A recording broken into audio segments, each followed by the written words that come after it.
அவங்க ஆன்மாக்கள் நம்ம உலகத்தில் இருக்கிற எல்லா உயிரும் மகிழ்ச்சியாகணும், இன்புற்று இருக்கணும் அப்படிங்கிறதுக்காக முருகப்பெருமான் அவதரித்தது. சிவபெருமான் அவதாரம் பண்ணி முருகப்பெருமான் வந்து நெற்றிக்கல்லிருந்து அவதரிச்சு கொண்டு வந்தார். அது அசுர அழிக்கிறது ஒரு காரணம். அப்படி அதுக்காக சொல்ற கருணகிரிநாத பெருமான் சொல்ற நம்மளுடைய வினைப்பயினால்தான் இந்த பூமியில வந்து பிறந்திருக்கோம்.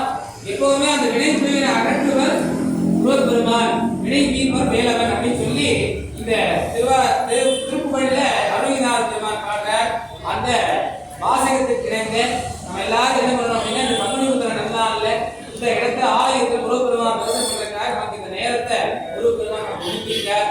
அந்த நேரத்தை நம்ம புரிஞ்சிருக்கார். இந்த இடத்துல வந்து இங்க உட்காரணும்னு நம்ம வச்சிருக்காரு. நீங்க பல வேலைகள் இருக்கு.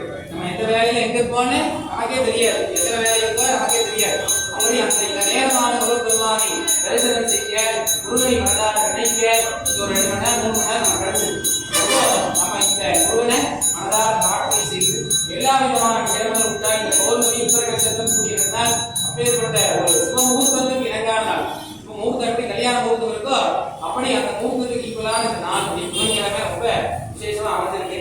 அதனால நீங்க எல்லாம் இப்பொழுது மூலமந்திர ஹோமங்கள் நடைபெற்றது. தொடர்ந்து இந்த தொழிலுக்கு சாமான்களை நீங்க எடுத்துட்டு எல்லாரும் கோயிலை சுற்றி வந்து இந்த யாகத்தை சமர்ப்பணம் பண்ணலாம். அதனால எல்லாரும் ஒரு இது எடுத்து முருகப்பெருமான் இல்லை வேண்டிட்டு மனசுக்குள்ள காரியங்களை ஜெயிக்கணும். முருகப்பெருமான் நமக்கு எல்லா விதமான ஐஸ்வர்யம் சௌபாகியத்தை கொடுக்கணும். நம்மளோட குழந்தைகளுக்கு கல்வி செல்வத்தை கொடுக்கணும். கல்வி முடிச்சவனோட உபயோகத்தை கொடுத்து நல்ல சம்பாதித்த யோகத்தை கொடுத்து நல்ல தொழில் வியாபாரங்களை கொடுத்து நேர்மையா செயல்படுறதுக்கான ஒரு மூளையும் மனசையும் கொடுத்து அதை தொடர்ந்து அந்தந்த காலகட்டத்தில் கல்யாணத்தை கொடுத்து 1-2 கல்யாணம் பண்ணியிருக்காரு.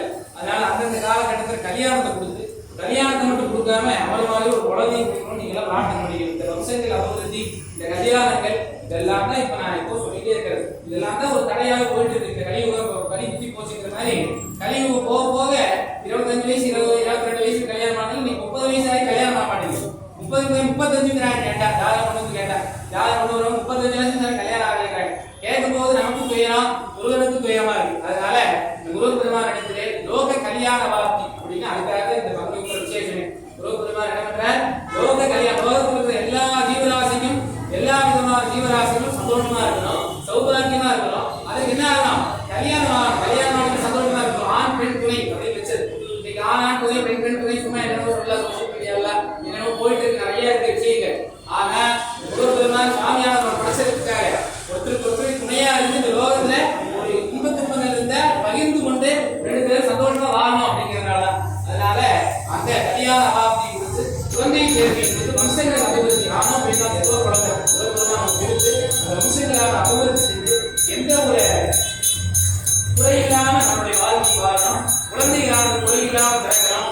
அவையார் சொல்ற மாதிரி 3 பேர் செவிடு இல்லாம பிறக்கணும்னு சொல்லி சொல்ற மாதிரி அறிஞருக்கு மாணவியாக பிறக்கிறது. அதுலயும் நம்மளுடைய எந்த அங்கங்கள் இல்லாம அங்கங்கள் எல்லாமே எந்த வித தொந்தரவு இல்லாம கூட பிறந்த செவிட பிறந்த சொல்லி அது இல்லாம பிறந்த அறிவு அப்படின்னு சொல்லி இப்ப நமக்கு இந்த மனித பிறவிய எந்த ஒரு இது இல்லாம முருகப்பெருமான் கொடுத்துருக்க.